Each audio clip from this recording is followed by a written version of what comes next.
Bonjour et bienvenue au podcast Cross Knowledge où nous explorons les dernières tendances, opportunités et défis liés à l'apprentissage en entreprise. Découvrons ensemble l'invité du jour. Je m'appelle Magali Finet-Perdu et je serai avec vous dans cet épisode. The Human Advantage, Regard de leader, est une série de podcasts qui explore le rôle crucial des collaborateurs dans le succès des organisations. L'idée est d'avoir des conversations spontanées avec des leaders et des experts qui ont démontré un fort engagement dans la construction d'un environnement de travail plus humain. Aujourd'hui, nous avons le privilège de recevoir une professionnelle chevronnée, Vanessa Ilost, actuellement VP RH pour la région Asie chez Sephora. Au cours de sa carrière, Vanessa a su démontrer sa capacité à transformer les défis en des réussites qui inspirent. Imaginez réduire un taux de turnover de 40% à seulement 5%. Un objectif sacrément ambitieux. Notre invité a accompli ce tour de force en adoptant une approche innovante mettant en valeur les relations humaines. Tous les 3 mois, pendant 4 jours, son équipe et elle ont mis en pause toutes les activités pour se concentrer exclusivement sur l'avenir de leurs collaborateurs. En consacrant ce temps précieux à écouter les rêves et les aspirations de chaque membre de l'équipe, ils ont créé un environnement où chacun se sentait véritablement valorisé et soutenu. Cette réussite témoigne non seulement de son leadership remarquable, mais également de son engagement sans faille envers le bien-être et l'épanouissement des employés. Au fil de notre échange, nous explorerons comment élever le learning et développement au niveau le plus stratégique possible au sein des organisations. Un grand merci Vanessa d'avoir accepté de vous joindre à nous aujourd'hui. Bienvenue. Merci Magali, je suis ravie d'être avec vous aujourd'hui. Eh bien de même, alors une première question Vanessa pour démarrer, pourriez-vous nous parler de votre parcours professionnel et nous expliquer ce qui vous anime le plus dans le domaine du learning et développement? Eh bien oui, Magali, je suis très contente de participer à ce podcast aujourd'hui. J'ai eu l'opportunité, dans le cadre de mes études à l'ESSEC, de partir au Japon à l'âge de 19 ans et j'ai reçu une bourse du gouvernement japonais pour étudier à l'université de Keio à Tokyo. Et c'est le début de mon histoire. Ça fait maintenant presque 28 ans que je suis en Asie. J'ai travaillé et vécu au Japon pendant 5 ans, en Chine pendant 17 ans et à Singapour depuis presque 7 ans. Cela fait aussi 23 ans que je travaille pour le groupe LVMH et j'ai eu beaucoup de chance. J'ai eu l'occasion de travailler sur de multiples projets et beaucoup de marques. Et depuis 7 ans, j'ai cette chance d'être la DRH Asie de Sephora. Et ce rôle me passionne. Donc Sephora, je pense que beaucoup de nos auditeurs et de nos auditrices doivent connaître cette magnifique enseigne. Nous faisons partie bien sûr du groupe LVMH. Nous avons 53 000 collaborateurs dans le monde. Nous sommes présents dans plus de 30 marchés et sur l'Asie, nous avons à peu près 7 000 collaborateurs sur 11 marchés. Un des plus gros marchés pour nous en Asie, c'est la Chine. La formation, le L&D, c'est quelque chose de très très important pour moi. D'abord, c'est parce que c'est là où j'ai commencé ma carrière. Ma première mission dans le groupe LVMH, ça a été de travailler pendant presque 7 ans sur le centre de formation LVMH Asie-Pacifique.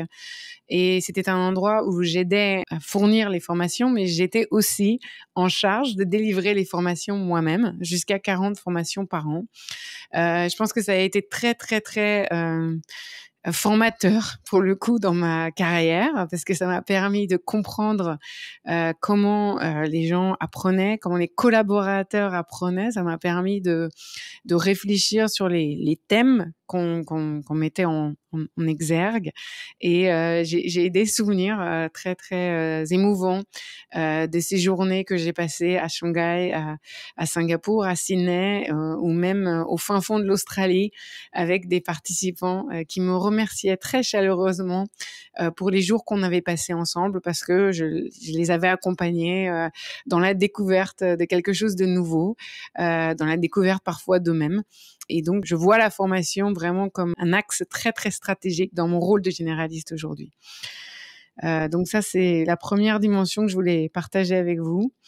Et la deuxième, elle est aussi très importante, c'est que dans l'esprit de Sephora, il y a cette idée d'inclusion. Et je pense fondamentalement que l'espace de formation est un espace inclusif. C'est un espace où on se doit d'avoir une sécurité psychologique pour pouvoir apprendre et il faut pouvoir faire des erreurs. Cette semaine, par exemple, on a lancé avec mes équipes en Asie une nouvelle formation Compenben pour les ressources humaines. Et la première chose que j'ai dite en faisant l'ouverture de ce nouveau module, c'est de rappeler à tous mes collègues que cet espace était pour eux, était un espace complètement dédié à leur réflexion et qu'il ne fallait pas se sentir mal à l'aise si jamais une notion, puisqu'il y a certaines notions, comme on le sait, de Compenben qui sont parfois un peu complexes, si une notion de Compenben n'était pas évidente pour eux et qu'il fallait simplement redemander et reposer la question à la formatrice qui était là avec moi. Et je pense que c'est important de rappeler à tout le monde que ces espaces de formation sont des espaces très précieux.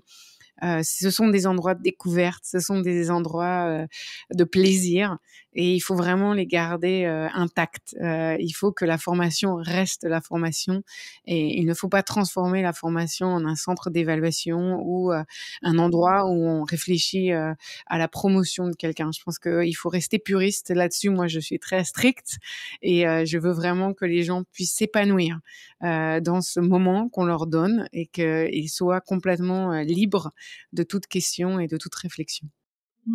C'est un facteur de réussite en termes d'apprentissage. D'ailleurs, la notion d'envie, le fait de le faire en autonomie, par sa propre volonté, finalement, on apprend mieux. C'est vrai que c'est un des piliers essentiels. Une autre chose que vous aviez mentionné aussi lors de notre précédent échange, quand on a préparé cet entretien, c'était la notion de facilitation, qui est importante aussi pour vous. Donc, vous soulignez à l'instant votre appétence forte pour le learning, pour l'apprentissage. La facilitation, c'était aussi quelque chose que vous aviez mentionné de très intéressant. Oui, alors aujourd'hui, j'utilise la facilitation de manière très régulière en tant que DRH Asie. Pourquoi ? Parce que il faut mettre les gens autour de la table, et ça, on parle des opérationnels, et il faut souvent trouver des solutions tous ensemble. Et ça, en fait, ça donne des compétences de médiation, des compétences de facilitation qui vont au-delà, en fait, de l'aspect pédagogique. C'est vraiment la possibilité qui vous est donnée de structurer en fait un sujet, de dire voilà, on est tous confrontés par exemple à un retour client qui n'est pas en lien avec ce qu'on voudrait. Par exemple, il est bon, mais il n'est pas aussi bon qu'on voudrait. Comment est-ce qu'on peut résoudre ce problème ? On va tous se mettre autour de la table et on va réfléchir, on va faire un atelier pendant 3 heures, pendant 2 jours, pendant 3 jours. Et en fait, on va vraiment créer tous ensemble, co-créer un plan d'action pour trouver des solutions par rapport à ce sujet. Et en fait, je pense que cette capacité que j'ai aujourd'hui de mettre les membres de l'équipe autour de la table, d'organiser ces ateliers, elle est née en fait de mon expérience de formatrice sur le terrain. Je pense que ça m'a donné la confiance en moi-même. D'organiser ces réunions, de réfléchir à un agenda, de structurer ma pensée et de mettre les gens en confiance. Parce que je pense que quand vous êtes un formateur, vous mettez les gens en confiance. On parlait de sécurité psychologique, vous ne les jugez pas. Vous les prenez comme ils sont et vous les aidez dans leur cheminement. Et je pense que dans la facilitation, parfois dans la médiation, vous avez aussi quelque chose de très, très similaire. Ou si les gens pensent que vous restez neutre par rapport à leurs réflexions et que vous les écoutez attentivement, je pense que vous arrivez en fait à retrouver le sens de l'équipe, vous arrivez à retrouver l'harmonie dans des situations qui sont parfois plus difficiles. Donc, avec des équipes de senior management, ce sont des outils que j'utilise de manière très très régulière et je remercie toutes les personnes qui m'ont encouragée à être formatrice au début de ma carrière, parce qu'aujourd'hui, c'est un outil que j'utilise tous les jours. Eh bien, ça fait un point commun que l'on a avec, que vous aviez avec Cross Knowledge, que l'on a ensemble, parce que c'est vrai que la facilitation fait partie d'un des piliers de ce que l'on porte auprès de nos clients, cette notion de partage, de bonnes pratiques aussi, et de valoriser l'expertise et le savoir de chacun dans un collectif, avec une animation d'une personne experte. Donc ça c'est intéressant. Et justement, vous parliez tout à l'heure de cette appétence pour le learning que vous avez. À votre avis, comment le learning et développement influence-t-il et soutient-il la stratégie globale d'une organisation comme Sephora? Alors, pour nous, la formation, c'est au cœur de la stratégie de l'entreprise. Il faut comprendre qu'il y a, et ça c'est difficile peut-être pour des consommateurs, des consommatrices, des auditeurs, des auditrices de s'en rendre compte, mais aujourd'hui, dans un magasin Sephora, de par le monde, vous allez trouver jusqu'à 30%, en général 30% de produits nouveaux. Alors, soit ce sont des marques que vous connaissez déjà qui lancent des produits nouveaux, soit ce sont de nouvelles marques et nous sommes très, très connus pour incuber de nouvelles marques. Donc, pour pouvoir faire ça, pour pouvoir offrir ce plaisir extraordinaire à des consommateurs et des consommatrices de découvrir ces nouvelles marques ou ces nouveaux produits, nous avons besoin de conseillers et de conseillères de beauté engagés, de conseillers et de conseillères de beauté formés, de conseillers et de conseillères de beauté qui sont convaincus que cette nouvelle marque ou ce nouveau produit a vraiment un avantage compétitif et qu'il va vous aider dans votre parcours de beauté, dans votre rituel de beauté quotidien. Et donc là, je sors justement d'un grand voyage en Chine où j'ai eu cette opportunité extraordinaire de rencontrer Rihanna, la grande chanteuse Rihanna, qui lançait avec Sephora Fenty, et c'était le dernier pays qui n'avait pas été conquis jusqu'à maintenant pour Fenty, qui est la Chine. Ce lancement, qui est le plus gros lancement de Sephora Chine depuis plusieurs années, nous a demandé plus de 9 mois de préparation. Et une des choses qui m'a le plus marquée, qui m'a le plus enthousiasmée, c'est ces voyages que j'ai faits avec le chairman, avec le PDG, avec ma présidente Asie en Chine. Nous avons visité tous ensemble jusqu'à 30 magasins Sephora en Chine pour vérifier que le lancement était prêt. Et en fait, la manière de vérifier que le lancement est prêt, c'est très, très simple. C'est le PDG va rencontrer les conseillers, les conseillères de beauté avec un traducteur, une traductrice et va leur demander en fait quelle est la manière dont ils raisonnent avec la marque et quelle est la manière dont ils comptent présenter la marque aux clients et aux clientes. Et on a parlé énormément de formation ensemble. On a passé notre temps à parler de formation. Et en fait, dans le cadre de Fenty, un des points très, très importants de la marque, c'est par rapport au fond de teint, c'est une des rares marques qui offre jusqu'à 50 fonds de teint différents, puisque on recherche vraiment à représenter tous les fonds de teint de toutes les personnes. Et donc, le shade matching, la correspondance entre le fond de teint et votre pigmentation est très, très importante. Donc, on a passé des heures et des heures avec le PDG, avec le chairman, avec la présidente, à interroger, à parler avec nos conseillers et nos conseillères de beauté, avec nos directeurs et nos directrices de boutique, et à leur demander s'ils étaient prêts pour faire ces shade matching, s'ils étaient prêts à recevoir les clients, s'ils étaient prêts à parler de Fenty et de Rihanna. Et là, quand vous faites ça, quand vous êtes sur le terrain, je pense qu'il n'y a aucun doute. La formation est au cœur de notre stratégie. Donc c'est essentiel, c'est un levier crucial pour s'assurer que tout le monde s'est approprié le message finalement pour la marque, pour le produit. Donc ça c'est vraiment très intéressant. Dans votre travail, selon vous, quelles sont les principales barrières qui empêchent le learning de devenir plus stratégique? Et comment est-ce que vous surmontez cela? Alors généralement, la barrière, pour moi, c'est une barrière qui est assez simple en fait. C'est la dichotomie ou la distance qui peut exister entre une stratégie formation et la stratégie business en elle-même. Et donc, je pense fondamentalement qu'un responsable formation doit se penser comme un chef ou comme une chef d'entreprise. Je pense que une formation, ça doit être vu comme un investissement, tout comme on va investir sur un nouveau magasin, tout comme on va travailler avec une banque pour avoir une nouvelle ligne de prêt, c'est exactement la même chose, dans le sens où on va tous travailler, on va mettre tous nos efforts autour d'une initiative, on va toucher les gens au cœur de ce qu'ils font, et il faut être sûr que tout ce qu'on fait, en fait, ça a un impact. Et donc, pour pouvoir faire ça, il faut faire un business case. Ça, c'est très, très important.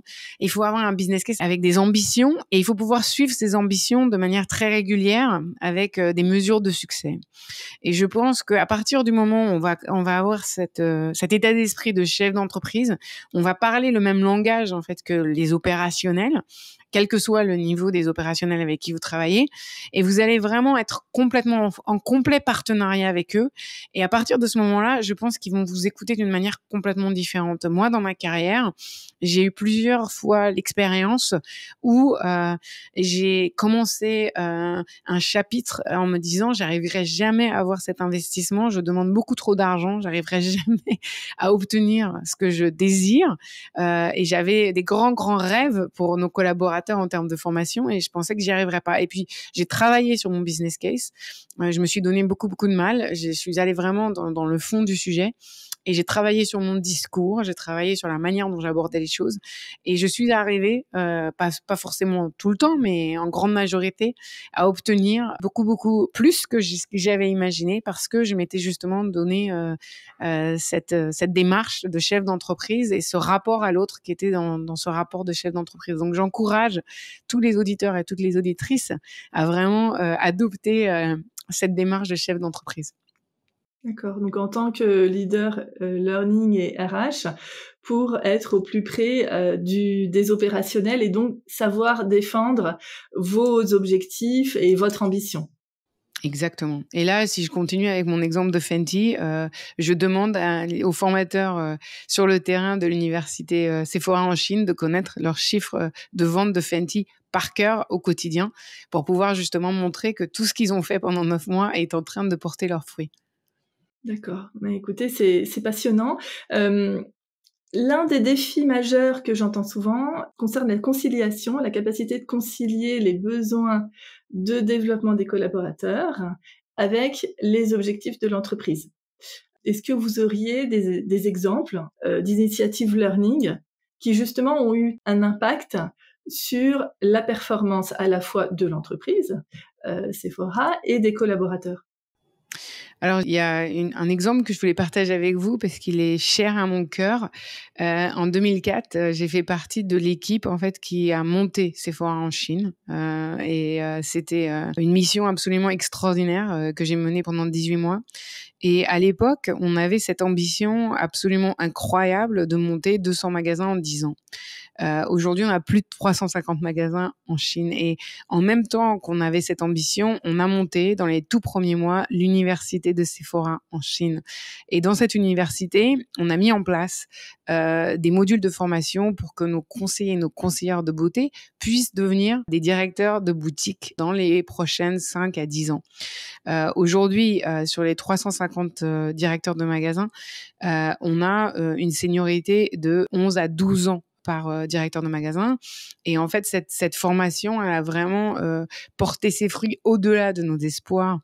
Parce que à chaque fois qu'on ouvrait dans une nouvelle ville en Chine, aujourd'hui on est présent dans 101 villes en Chine, on avait en fait un directeur de magasin qui était prêt à prendre le nouveau défi grâce à l'université de Sephora en Chine. Donc ça, c'est vraiment un exemple que je pourrais considérer comme gagnant-gagnant. Je pense que comme certains de nos auditeurs et nos auditrices le savent, en Chine, on a des collaborateurs qui sont vraiment avides de se développer, de grandir, de devenir responsables de magasins très, très, très rapidement.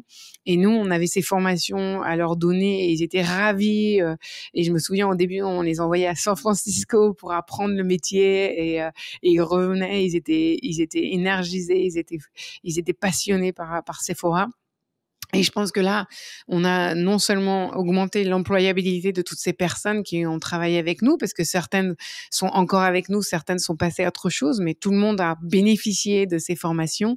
Et de notre côté, eh bien, quand on avait ces nouveaux magasins, jusqu'à 30 à 40 magasins nouveaux par an qui ouvraient en Chine, on avait toujours ce vivier extraordinaire de directeurs de magasins qui étaient déjà prêts en fait pour prendre les rênes de leur nouvelle boutique. Donc, je pense que pour moi, ça c'est un exemple gagnant-gagnant d'un développement extraordinaire de cette société et en même temps de toutes ces personnes qui sont passées par Sephora et qui ont certainement énormément bénéficié de ces formations. Et ce que je retiens, c'est cette partie, ce que vous disiez, le mot-clé autour de l'employabilité finalement. Le résultat, c'est ça, c'est la capacité à permettre à des collaborateurs de grandir à l'intérieur de l'entreprise. Et vous disiez le mot juste de gagnant-gagnant. Oui, je pense qu'aujourd'hui, l'employabilité, enfin, parfois, c'est un mot tabou et moi, j'utilise le mot employabilité de manière très régulière. J'ai aucun souci à parler du fait que tous les jours, on œuvre à l'intérieur de Sephora pour augmenter l'employabilité de nos collaborateurs. Je ne veux pas être égoïste. Je pense que à l'intérieur du groupe LVMH ou à l'intérieur de Sephora, il y a des opportunités extraordinaires. Mais si jamais une personne, pour une raison quelconque décide de passer à autre chose, à partir du moment où la relation s'est passée de manière positive et que les choses ont été tout à fait honnêtes entre les deux parties, le fait que nous, on ait pu bénéficier des services d'un collaborateur et que de l'autre côté, le collaborateur ait gagné en employabilité, pour moi, c'est une situation qui est positive. Bien sûr, je veux que la personne, au maximum des possibilités, puisse rester dans l'entreprise. Je voudrais que la personne puisse rester dans le groupe. Mais si jamais, par exemple, son conjoint ou sa conjointe décide de partir dans un pays où il n'y a pas de Sephora, si cette personne continue sa carrière en tant que directeur de magasin pour pouvoir travailler, j'en suis très, très heureuse et je n'ai aucun problème par rapport à ça. Oui, puis elle pourra aussi peut-être, pourquoi pas, revenir dans le groupe lors d'une prochaine expérience. Exactement, la porte, elle est toujours ouverte. Moi, je pense qu'il faut qu'on regarde les carrières sur le long terme et qu'on regarde les carrières avec cette idée de portefeuille de carrière et que, si jamais une personne a besoin d'un break, si elle a besoin d'aller étudier, si elle a besoin de s'occuper, d'avoir un congé sabbatique, eh bien, laissons les choses là où elles en sont et quand on les reprend, eh bien, on les reprend encore plus gaiement et avec encore plus de bonheur de retrouver la personne, après. Donc, je pense que par rapport à ça, il faut qu'on se libère aussi de certaines croyances limitantes. Très important, ces croyances limitantes, effectivement. Quels seraient vos conseils pour des professionnels de la formation et des RH? Je mets ces deux populations ensemble afin de faire du learning un levier de croissance stratégique. Donc c'est une question que je pose toujours pour conclure parce que je trouve que ça apporte votre regard. Et chaque regard est différent.